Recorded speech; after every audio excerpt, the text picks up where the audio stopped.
There's a really great concept that I was just presented with recently, whereas journaling's been a giant thing for me my entire life. If my brain Mm, runs a million miles a minute.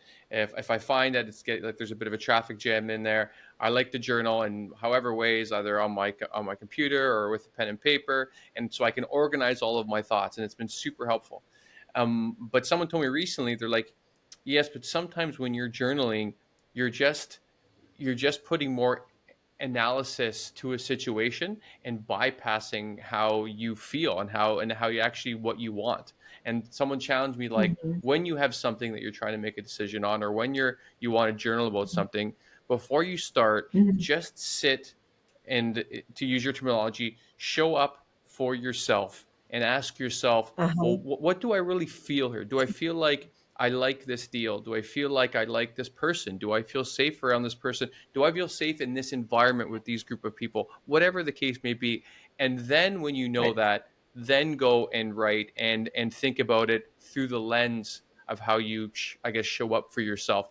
And it's completely Mhm, changed what my journaling mhm. practice looks like. And it's been, so I just wanted to share that because it's been really a mind expander for me the last couple of months. Yes, that's amazing. So you're truly showing up for your journaling, which, by the way, is one of the recommendations in the book. And there's a lot, and I have a whole page of neuroscience around what journaling does physiologically and cognitively for us.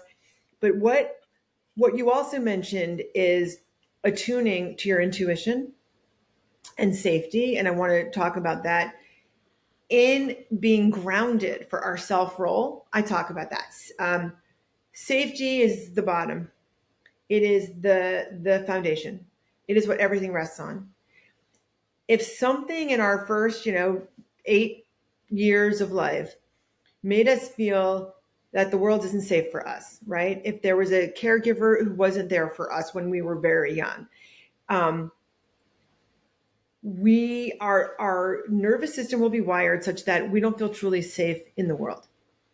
And unfortunately, we put that energy out there, and even someone who is safe, we're not going to trust that relationship because at some point, that person who we feel so good with is going to be done with us, right? Safety is absolutely huge. And none of us, no parents were perfect. People got sick, people were absent, people took trips, people were angry, people were triggered because of what their own parents did, right? So, and didn't do. So it's up to us to reground ourselves.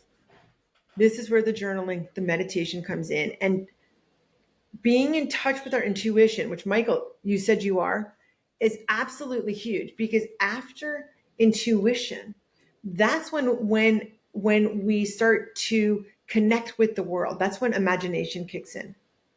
And then that is where a creative, inventive mode of life, the adventuresomeness, the zeal for life is open to us. So that's the path. So being safe and in touch with our intuition is a foundational step, and I talk about it in the chapter on grounding, which is the skill for our self role. Hmm.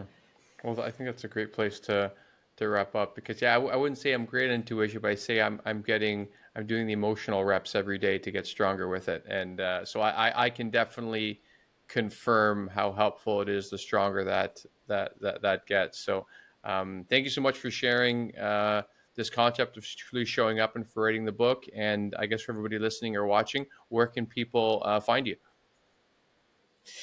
Well, the book is on Amazon. How we choose to show up, Marcy Axelrod. My website is choosetoshow.up.com. Okay, thank you very much.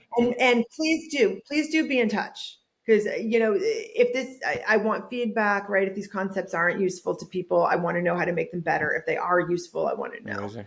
Okay, well, thanks again. Thank you, Michael.